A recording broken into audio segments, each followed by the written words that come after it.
Hi, boys and girls. This is Mrs. Schmidt.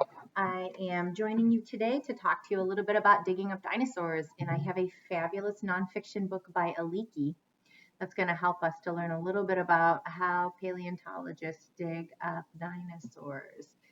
So as you can see from the cover, it's going to be, even though it's a nonfiction, it's got pictures instead of photographs, and it's going to be told kind of in a fun way. It's shown a little bit like a graphic novel. So what I'm going to do is read you first the facts on the page, and then I'll read you the dialogue that the characters have going on. So she says, and putting them together again. I'm assuming she means them being dinosaurs. So here we go, Digging Up Dinosaurs by Aliki. That's right. He is such a famous author that he's like Beyonce. Just one word. That's all you need. Have you ever seen dinosaur skeletons in a museum? I have. I visit them all the time. I went again yesterday. I saw a Patasaurus. That is one large dinosaur. Now let's take a look. I'm going to read left to right all of the discussion that's going on down here. It weighed 70,000 pounds. Wow. A Patasaurus, plant eater. Stop that, you bully. Grr.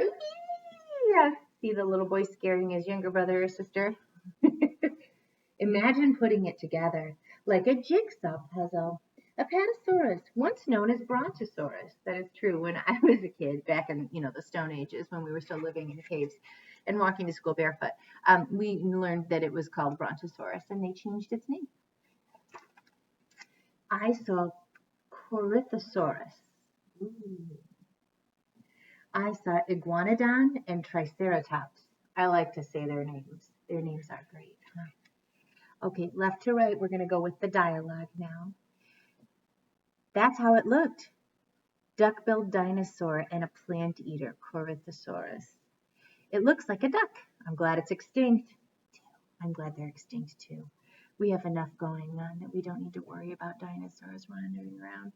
That thing on its head is a crest. How do you know so much? It doesn't even fit on the page. Oh no, they're trying to sketch it and it's too big to fit. I recognize Iguanodon by its horn and thumbs, and I believe that is a reference to its hands. Iguanodon was also a plant eater, and there's a small model of what it looked like with skin and muscles on. Triceratops, horned dinosaur, plant eater. So far, only plant eaters in this museum. Tri means three horns. And now, Scolosaurus was just where I left it, and Tyrannosaurus rex looked as fierce as ever. Tyrannosaurus used to scare me. I still can't believe how big it is. Just its head is almost twice my size. I'm not afraid of dinosaurs anymore. Sometimes I call them "you bag of bones" under my breath. I can spend hours looking at them. I used to wonder where they came from and how they got into museums, but now I know. Let's read the dialogue before we find out. I'm scared. Here he is. This is a little fella. One swat of his tail would show you how little. No kidding. Hello up there. The king. Here is Scolosaurus, an armored dinosaur, a little plant eater. And this is Tyrannosaurus rex. Finally, we found a new eater. And probably one that you've already heard of and know about. So, dinosaurs lived millions of years ago. Now, when we talk about millions of years ago, I like to shorten that to Maya. Not the name Maya for like a friend, but Maya meaning millions of years ago. So keep that in mind as we're reading, that I might say Maya instead. A few of them were as small as birds, but most were enormous. Some dinosaurs ate plants. Some dinosaurs ate the meat of other dinosaurs, and some may have even eaten the eggs of other dinosaurs. Dinosaurs lived almost everywhere on Earth. They lived from Maya, millions of years ago. Then they died out. No one is sure why they became extinct, but they did. There hasn't been a dinosaur around for about 65 million years. Here's a picture of what they may have looked like. Since all we have left are their bones, it's a little bit challenging to tell what color dinosaurs were and what they looked like. So here we go. There are some large plant eaters, Diplodocus, Brachiosaurus, There's Ornithomimus or Mimus, I'm not sure, and Compsognathus, and then there's Tyrannosaurus. We do know that they lived in a warm time like this with some nice palm trees. So the weather was a little bit like it is when you go to Florida or Southern California. Until about 200 years ago, no one knew anything about dinosaurs. And then people began finding things in rock. They found big footprints. They found huge, mysterious bones and strange teeth. People were finding fossils, and they began to ask questions about them. Boys and girls, the legend of dragons over in Asia is actually linked to the fact that they were finding dinosaur fossils, but they thought they were dragons because back a couple hundred years ago, a lot of folks in China believed in dragons. Some of the dinosaurs that they found were the basis for other legends like sea monsters, like the Loch Ness Monster, because there were sea monsters like the ones that Mary Anning found, and you'll read about her with Miss Freiberger tomorrow. So here we go. Let's take a look at the dialogue on this page. What monster made a footprint 3 feet long? Take a look at this farmer finding that in the dirt and the rocks. And that was a Patasaurus, of course. This dinosaur digger said, did this belong to a human giant, which is another legend, or to, and the answer is Megalosaurus. It's quite a bone. This one asked, what beast had 6-inch teeth? And the answer is Tyrannosaurus. Fossils are a kind of diary of the past. They are the remains of plants and animals that died long ago. Instead of rotting or crumbling away, the remains were preserved and they slowly turned into stone. So they didn't just rot and break down like some of the animals that you see on the side of a road, maybe something that you see along the side of a path in a forest that are sinking and rotting. They actually, something different happened to them. Most things rot and just return back to the soil, break down. But dinosaurs did not, fossils did not all of them. So here's an example of how that might have happened. Here we go. We're going to do a little graphic novel. 80 million years ago, a dinosaur dies and sinks into the river. Its flesh rots, so its skin and its bones, and if it had hair and any of that stuff, like, and its eyes, its organs, its soft organs would have rotted away. But its skeleton was covered by mud. So that's the hard stuff, you know, your bones. I don't know if you could hear that or not. In time, the mud and skeleton turn into stone. Wow. Dinosaur is hidden for millions of years. The earth changes. Some of the stone starts to break away or erode, boys and girls. And then 100 years later, well, actually millions of years later, 100 years ago, part of the dinosaur gets exposed. People find a little bit of it and start digging, and then they end up digging all the rest of it out. Fossils tell about life on Earth long ago. Everything we know about dinosaurs comes from studying fossils. And it's not just dinosaurs that became fossils. Sometimes leaves and even bugs became fossils. Pretty cool. Fossil hunters found more and more big bones in different parts of the world. Scientists studied the fossils. They said the bones and teeth and footprints all belonged to a group of giant reptiles. The giants were named Dinosauria, or terrible lizards. Okay, I wanted to talk to you about that because we got a couple of root words going on there. So we had dinos, which means terrible in Greek. And then we had saur, which means lizard. So dinosaurs basically is a word that means terrible lizard. And that's where they got their name from. They got them from a couple of root words right there. So when we study root words like pre and try and by, they're very important, boys and girls. So I'll keep those in a nice, comfortable place. Wish my forehead was a little flatter. Boys and girls, in 1823, Mary Ann Mantell found the first dinosaur fossil in England. She discovered some giant fossil teeth, big ones. In 1825, just 3 years later, her husband, Dr. Gideon Mantell, named the animal iguanodon, or iguana tooth. 9 years later, he found a massive iguanodon bones. Wow, they must have been looking in similar places. In 1841, Dr. Richard Owen named the giant reptiles Dinosauria, which meant terrible lizards. I don't want to distract you. What finds these were? People crowded into museums to see them, but the dinosaur bones didn't just get up and walk there. They had to be dug out of the ground, slowly and patiently, boys and girls, one at a time. And they weren't just in the ground, they were in the stone, because as the mud turned into stone around the bone also turned into stone. So you don't just dig it out of the ground and brush the sand away. You have to break the stone carefully so that you break the stone around it, but not the stone that the dinosaur bone became, not the fossil stone. Sounds stressful. Is stressful. Here we go. Let's read a little bit about the dialogue from the characters that are down here. Here they are, the dinosaurs, I mean. How did they ever get here? A duck-billed herbivore named Hydrosaurus. You know too much, his sister said. Do we ever have to get close? A little girl says to her mom. This big, a boy says, holding his hands up. This big. Let's see. Everyone's here today. No kidding. Look at that place. They're not social distancing. This is fun, says a kid. Wait for me, says a little boy following his sister and brother. Imagine how much they'll discover someday. They don't know whose footprints these are yet. We are still, boys and girls, discovering dinosaurs. Just ask Anne Weirda, the executive director over at Burpee Museum. Since I moved to Rockford, since my husband and I got married and moved here 17 years ago, they discovered a new kind of dinosaur. That's really recent, boys and girls. That's just before you were born. And that was the Burpee Museum that helped to discover that. So that's some amazing stuff.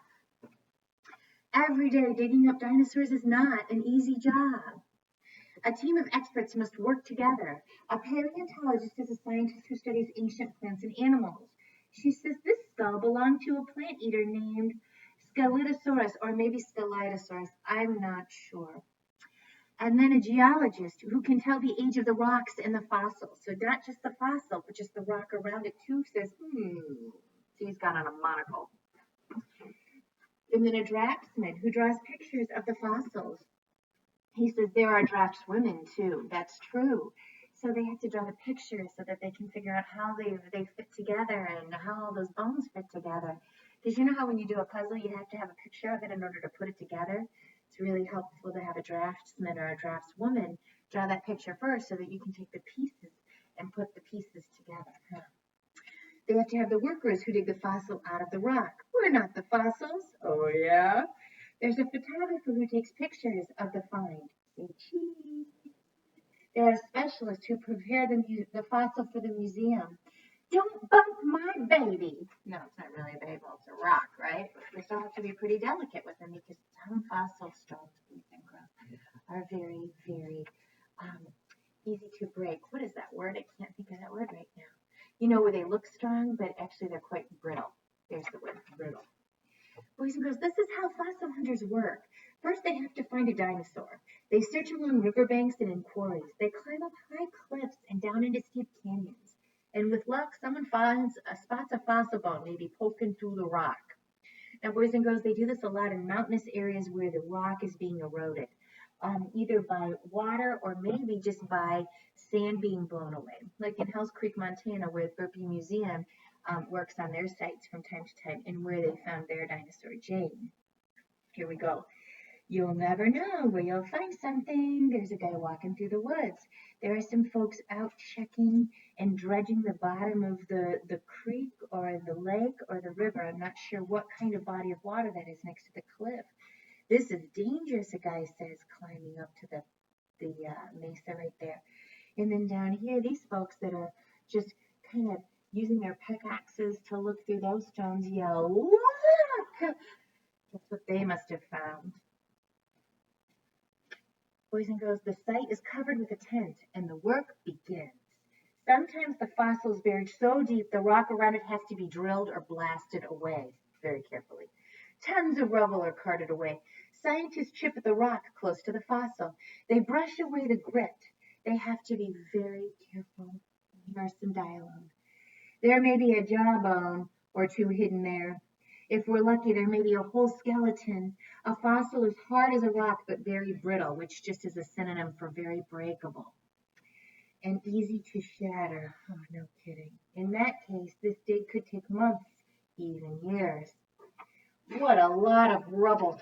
Now, the rubble's not the fossil. The rubble's the little pieces of rock that they've kind of gotten away and pulled away and have to be carted away. As soon as the bone is uncovered, it is brushed with shellac. The shellac helps to hold the bone together. It's a little bit like nail polish, boys and girls, like a removable nail polish. I don't have any on right now, but I have some from 4 weeks ago.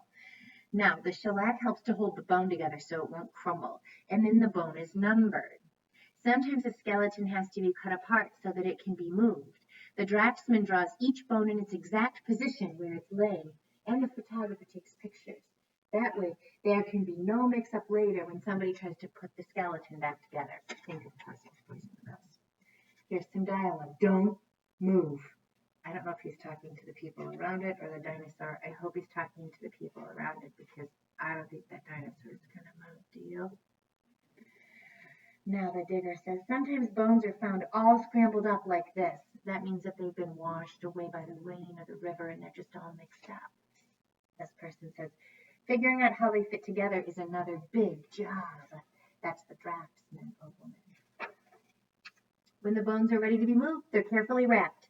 Small bones are wrapped up in tissue paper and put into little boxes or sacks. Matchboxes are perfect for tiny pieces. And then he's labeling it 532A224. What a big number. That tells me there are a lot of bones in this one. Imagine unscrambling these if we forgot to number them.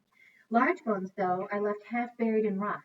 They will be dug out later in the museum. They'll be dug out in the lab. These fossils are covered with a plaster cast, just like if you broke your arm or your leg. The cast protects the bones.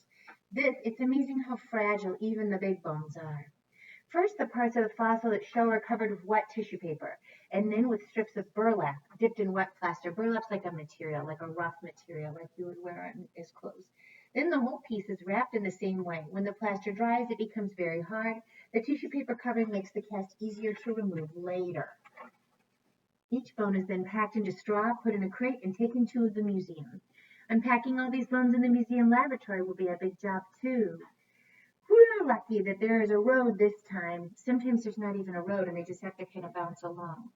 There's a label and a fragile on a casted bone piece. At the museum, scientists unwrap the fossil. They finish digging it out of the rock. They study the bone. This rock is 150 million years old. That means that the dinosaur is too. That must be the geologist. The paleontologist says, I can tell from these many flat teeth that this was a plant eater. So the front teeth, they're flat, which means that it is actually, I think it's the back teeth. Our back teeth are more plant eaters for grinding the vegetables. Scientists, boys and girls, dig out the fossil in many different ways. They use a hammer, a chisel, fine needles, power tools that work like a dentistry, special sandblasting machines, and even chemicals that dissolve the rock but do not harm the fossil. They also have little micro vacuums that vacuum it up. Picture like if you're trying to vacuum up the inside of a car. They vacuum up little pieces out of it. They compare the bones to other dinosaur bones. They compare them to the bones of other animals. They try to figure out what size and shape the dinosaur was. They try to figure out how the dinosaur stood and walked and what it ate. These are from the iguanodon skeleton. We can tell from the way the bones and teeth are shaped and worn. It is definitely an iguanodon hip bone. So then they compare these to the other ones that they know. So then they're able to label when the iguanodon was born. They know that it walked on two legs, that it had thumbs that were used for digging. They know it had a bird-like hip, rough skin, exact color unknown, the tail used for balancing the front of it. They know it had thousands of flat teeth to grind food. And when the teeth wore out, they fell out and others grew in, kind of like when you lose your teeth right now, boys and girls, and others just grow in. There was a horny beak that tore up the plants. So that's pretty cool. Just from being able to identify it, they can be able to use the information that they have from other iguanodons and maybe even add some new information to this and share with other museums that have iguanodons based on what they learned from that bone. If there are enough bones, scientists are able to build a complete skeleton. A frame is made in the shape of the dinosaur to support the bones. The bones won't stand up on their own, so they have to make a really heavy metal frame. The bones are wired together one by one, held in place with pieces of metal. If any bones are missing, plastic or fiberglass ones are made to replace them, like a model. You can hardly tell the new bones from the old bones, and after many months the work is complete. The dinosaur skeleton looks just like it once did, except underneath all of the tissue and skin and hair and feathers or whatever that was on the outside of the dinosaur. This structure is strong enough for a iguanodon. It better be. It has to hold up by itself when the chains are removed. When they first found iguanodon, they thought its thumbs belonged down its nose. Thumb nose, do it with me, thumb nose, thumb nose. Those early scientists had some job. Lower, she says, hello, baby. She's unwrapping one. And they'd fall apart without me. Yes, they would, without that guy that's building the frame. Boys and girls, we're almost done. Hang in there with me. Until recently, only a few museums had dinosaurs. The scientists learned how to make copies of the skeleton. A copy is hard to make. It takes a long time. The original skeleton has to be completely taken apart one by one, so they have to unwrap all the wires, and then a mold is made for each bone. The new pieces are made out of fiberglass. Fiberglass dinosaurs are just as scary as the original, but much stronger and lighter. Here they are. It would take 4 of us to hold the real one of these, but it's only taking 2 of them to hold the mold because it's lighter and not made of rock. Have you heard the latest? Sometimes scientists think Stegosaurus back plates were in a single, not double row. If it's proved, we'll have to change our model. New discoveries are made all the time. Remember when Apatosaurus had the wrong head? Better him than me. Each bone has a top and bottom mold. So there they are. Actually, they have made the mold of the dinosaur bone, and then they're filling it in so that they can fit the fiberglass to the right shape of the mold from the original bone. The original bone is covered with rubber latex and an outer coating of fiberglass to hold the rubber stiff. This is peeled off the bone to form the mold. The inside of the mold is brushed with resin and filled with fiberglass. Many dinosaurs can be made from the same mold. So they might not make just one copy. They might make like 5 or 6 and then give them to different museums so that lots of different museums in lots of different cities can have second graders who are studying dinosaurs come in and visit and see the models. Now museums all over the world have dinosaur skeletons, and many people can spend hours looking at them the way I do. See you in the museum sometime. Bye! So boys and girls, I hope that you learned a little bit about digging up dinosaurs. That was a very technical text. Even though it looked like a comic book, it was not a comic book at all. It taught you a lot about how hard it is to dig up dinosaurs. And you're going to learn more about digging up dinosaurs, I hope, later this week when we take a little field trip to Burpee Museum and we talk to Mrs. Werda, Stella's mom, about digging up dinosaurs and the work that they're doing at Burpee, either this week or next week. Thanks so much for tuning in. I'm going to sign off for the day, my little paleontologist. Have a great day.